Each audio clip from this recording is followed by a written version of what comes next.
Eu desejo a todos vocês um feliz sábado que está começando e hoje termina aqui o dia 9 de dezembro de 2022.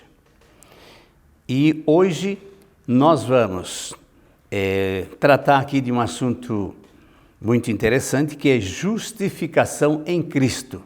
Mas vamos orar antes. Deus misericordioso, nós nos entregamos inteiramente em Tuas mãos, que a graça do Senhor nos alcance. Pai Santo e Eterno, visita todos aqueles que vão nos ouvir. Nós te pedimos de uma maneira especial pelos alunos da Escola do Pensar, pelos seus funcionários e pelos seus professores e todos aqueles que estão ligados, pais, amigos, parentes. Pai Santo, toma conta de nós. E todos aqueles que vão nos ouvir, que eles sejam abençoados por Ti, em nome de Jesus. Amém. A justificação em Cristo. O que é uma justificação? É o perdão, é tornar justos. Jamais nós poderíamos nos tornar justos, mas a justiça de Cristo é quem nos salva, é quem nos socorre, e toda a história da redenção, e toda a redenção foi feita na justificação em Cristo. O nosso primeiro verso é São João 15, verso 5, que diz assim: Eu sou a videira verdadeira, vós sois os ramos, quem permanece em mim e eu nele, esse dá fruto, porque sem mim nada podeis fazer. Isso tem a ver com a justificação, porque nós somos justificados por Cristo e somente por Ele. Não podemos jamais crer em outra pessoa, senão em Cristo, para conseguir o perdão dos nossos pecados. Ele diz que Ele é a videira verdadeira, nós somos os ramos, e Ele diz ainda que o Pai é o lavrador. E nós precisamos estar ligados na videira para que a gente produza frutos de bondade, de arrependimento e etc.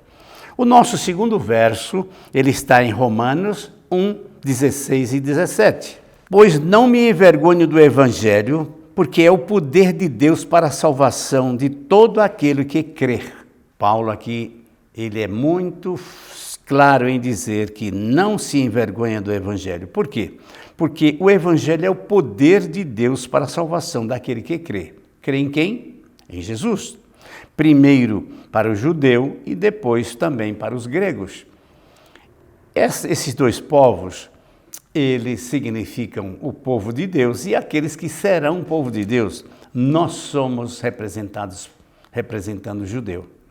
Nós somos os fiéis cristãos, nós somos o israelita, eleitos para receber a salvação de Cristo. E depois teremos que levar também aos demais, que aqui fala que também é grego. No 17 diz assim: visto que a justiça de Deus se revela no Evangelho de fé em fé, como está escrito, o justo viverá pela fé. Vocês já perceberam que cada palavra bíblica tem que ser levada em consideração. O justo viverá pela fé. Durante muitos anos, os cristãos achavam que eram pelas obras, até que um dia um grande estudioso da Bíblia, ele descobriu que o justo viverá pela fé. E até hoje, o cristianismo, praticamente todo, já percebeu que nós vivemos pela fé. A fé é um dom de Deus, é a confiança que nós depositamos naquele que é poderoso. E seguindo ainda em Romanos 4, verso 4 e 5, lemos o seguinte: ora, ao que trabalha, o salário não é considerado como favor. Isto é uma maneira do que o Paulo nos faz pensar. O que trabalha, o salário não é considerado um favor, sim uma dívida. Quando alguém trabalha para nós, nós temos uma dívida com ele, que é o salário. E o verso 5 diz assim: mas ao que não trabalha, porém crê naquele que justifica o ímpio, a sua fé é atribuída como justiça. A quem se refere isso? Quando um cristão, se ele faz as obras, então o pagamento é uma dívida. Mas se ele não trabalha na justificação e nós não podemos justificar-nos a nós mesmos, então a salvação de Cristo é imputada para nós como justiça de Cristo. A justificação de Cristo para nós, porque nada podemos fazer, como está escrito no primeiro verso que nós lemos, é que sem mim nada podeis fazer.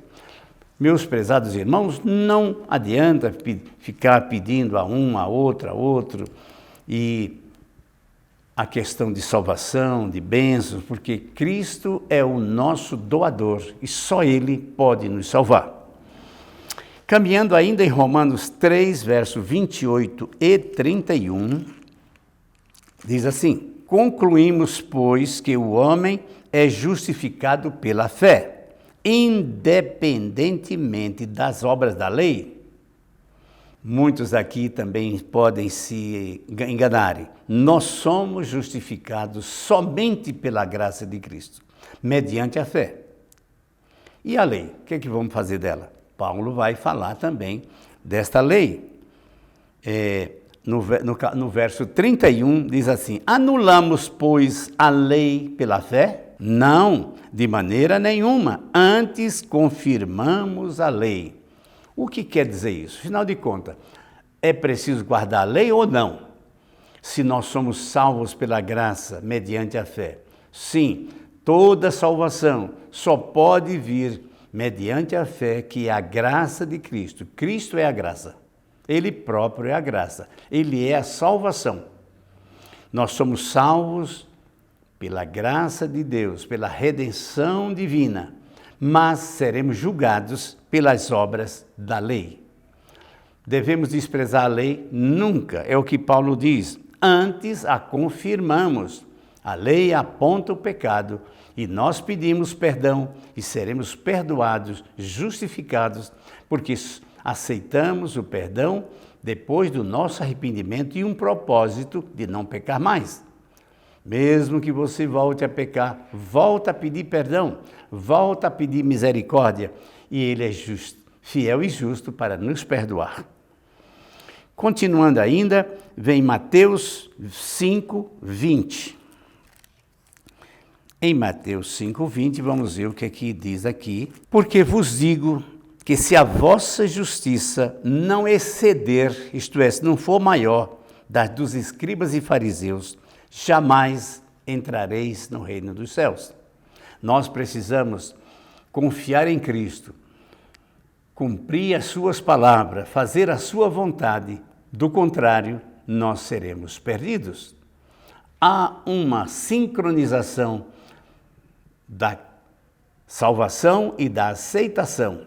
Nós precisamos aceitar, tornarmos submissos às palavras de Cristo, a palavra de Deus, para que então possamos ser ganhadores da graça que Cristo nos oferece graciosamente. A própria palavra graça já diz, não tem pagamento. Se alguém quer pagar, quer fazer alguma coisa para pagar a salvação, é inútil, porque a graça é quem nos salva, dito graciosamente. Ele doa para nós. E o que é que ele pede de nós? Obediência. Obediência aqui, a sua palavra. Cuidado para que a gente não despreze a graça pelas obras e nem as obras pela graça. Ambas continuam juntas. Eu sou salvo pela graça de Cristo e obedeço em gratidão a Ele, aquilo que Ele me pede. E agora, mais 3 versos que estão em Romanos 3, 20, 23 e 24. Visto que ninguém será justificado diante dele por obras da lei, em razão de que pela lei vem o pleno conhecimento do pecado. É o que falamos há poucos instantes. A lei mostra o pecado. Eu peço a Deus arrependimento. Eu peço a Deus conversão. E Ele me dá e assim eu serei justificado. No 23 diz assim: pois todos pecaram e carecem da glória de Deus. Quantas pessoas pecaram? Todos. Todos aqueles que são filhos de Adão e Eva, somos herdeiros do pecado. E agora nós temos o remédio que é Cristo. Certa vez, já contei essa história, que um casal chegou à minha mesa e disse assim: só não tem jeito para a morte. E eu disse: tenho jeito para a morte. E eles ficaram de olhos abertos. E o que o senhor tem para combater a morte? Eu digo: aquele que crê em Jesus, ainda que morra, viverá. Isso é que é a gloriosa esperança que nós temos. O verso 24 diz assim: sendo justificados gratuitamente por sua graça, mediante a redenção que há em Cristo Jesus. Prezados amigos e irmãos, que eu acho simples compreender isso. Eu não sei se vocês concordam comigo. Com Cristo tudo se torna fácil, pelas Escrituras que são fáceis de se compreender. E se nós fôssemos um dia perguntado: você aprendeu a ler? Sim. Tem a Bíblia? Sim. Lê e entende? Sim. Então não há desculpas para seguir pela cabeça dos outros. Simples assim, compreender a graça graciosa de Cristo. E então a lei me mostra o pecado, eu peço perdão, eu me arrependo, que são dons de Deus, Ele me perdoa, e então eu sou agora participante da salvação de Cristo, porque Ele é o Salvador, eu reconheço que pequei, eu me arrependo e não peco mais em Cristo. Agora, já falei em outro momento também, um pecado é uma coisa e uma vida de pecado é outra. Nós pecamos, sim, mas não devemos viver em vidas de pecado permanente. Assim é pecado contra o Espírito Santo. Que Deus nos abençoe, nos guarde e que neste sábado possamos reservar todo o tempo possível para meditar nas palavras de Cristo. E eu desejo para vocês um feliz sábado e muitas felicidades a todos que nos ouvem. Eu peço também que compartilhem essa mensagem. Vamos orar. Eterno Pai, estamos aqui agradecidos porque o Cristo nos salvou. Ele nos deu a vida a todo aquilo que crê e acredita na sua salvação. Dá-nos a tua proteção, abençoa-nos todos os participantes da Escola do Pensar. É o que te pedimos por Jesus. Amém. Mais uma vez, feliz sábado para todos vocês e até o próximo encontro.